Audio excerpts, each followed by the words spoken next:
Yo, naaya tayo ni Gia na maglaro ng basketball dyan sa Buso. Sa Naklantowa, nakauwi kami sa inuman. Wala naman pala mga kalaro. At niya, medyo sinamahan ako ng pakiramdam kahapon dahil kami dalawa lang halos ako uminom. Ang nangyari dyan, talagang parang puyat ako na latan-lata. Dapat may hakot tinukapon, hindi ko na naano. At saka yan, dumating na rin yung in-order natin sa Shopee na skin ng drums, ng snare kasi nadali na naman nung pa-event doon sa Bulacan talaga pag-production o madami ang banda, kawawa yung drum set, karaniwang kawawa drum set. At ayun, syempre papapis tayo ngayon pero medyo wala pa nga sa kondisyon, pero gano'n yan, part ng disiplina natin sa sarili natin.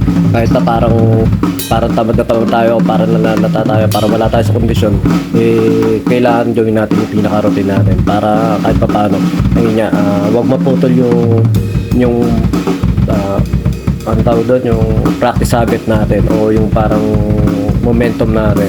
Kumbaga kailangan mag-build siya pag may gusto ka raw na isang bagay na gawin, kailangan mag-build siya lang ng momentum paunti-unti para kahit pa paano magtuloy-tuloy. Parang sa train lang yan, unti-unting andar tapos hanggang pabilis. Parang ganun din sa pagpa-practice, basta tuloy-tuloy lang, maging consistent lang tayo sa mga pinagagawa natin sa drums. At saka yun, yung sabi ko nga, naghahanap pa rin ako ngayon na pwede kong aralin o pinalalakas. Yung kanina ginawa kong exercises, pinalakas ko yung pinapalakas natin yung kaliwa kong paa natin para sa double flips. Pero basic lang din naman, basic exercises. Wag muna natin pag may aim tayo na isang wag muna natin i-push na mabilis na mag-kiss kagad. Kailangan yung pinakamabagal yan na ngayon ko na-realize yung sinasabi ng mga napapanood natin na magsimula kayo mag-practice sa mabagal para kahit pa paano mas malinaw nga. Tsaka syempre ito na yung ating basic ska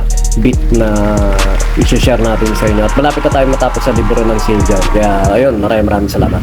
Yun, day 279 na tayo ng ating drums sa Pawis. Meron tayong basic ska beat dito. Ang count lang natin 1 and 2 and 3 and 4 and ganito lang siya, 1 and 2 and 3 and 4. Lahat ng N walang kasabay, yung number lang alternate, yung 1 and 2 and 3 and 4 and parang to 1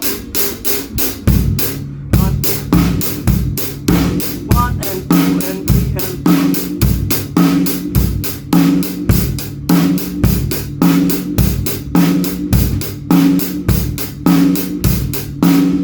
Basic na basic beat lang to. Kayang-kaya to kahit mga bata. Ito yung mga karaniwan kauna-una ko rin tinuturo. Pero pwede rin siya sa ska, pwede rin siya sa disco, pwede rin siya sa rock Kumbaga na-classify lang na ska rito, pero ayun nga. Pwede natin siya magamit kung saan natin gustong preference na gamitin. 1 and 2 and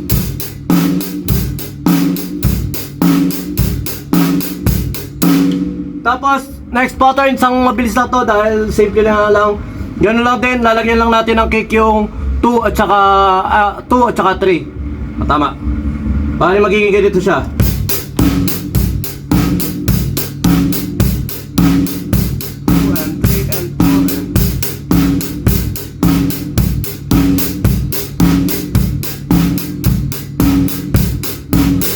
Tapos pili natin basic lang. 1 and 2 and 3 and 4. 1.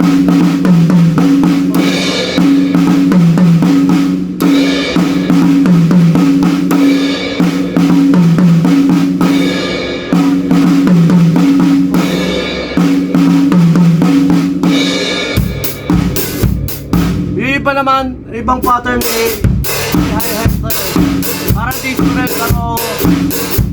parang disco rin pero pwede na natin siyang gamitan. Yung lang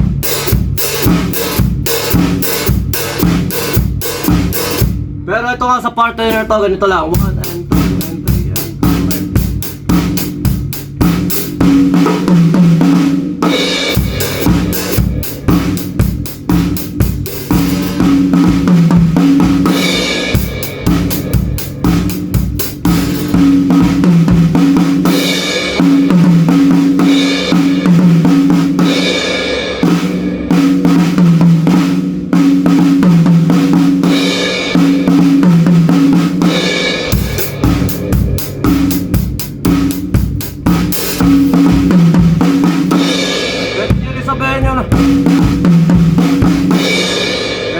naman na walang bass.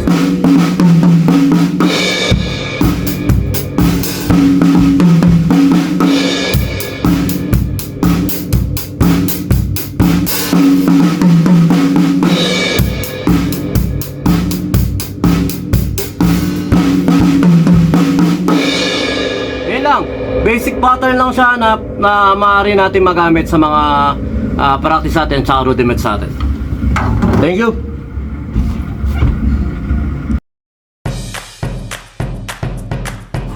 B-Jam Lights and Sounds. Yun mga boss, baka may mga upcoming events kayo na parating dyan gaya ng binyag, kasal, debut, at kahit anong okasyon na kailangan nyo ng banda, acoustic band, full band, sequencer, meron po kami at kaya po namin kayong matulungan sa mga paghahanap nyo sa mga pangailangan nyo sa inyong okasyon. At ayun, maraming salamat sa mga tropa natin syempre na nag-share, nagla-like at nagsusubscribe sa atin sa ating YouTube channel. At saka maraming salamat syempre sa mga boss natin na patuloy na nag-hire sa atin. Maraming salamat po ulit.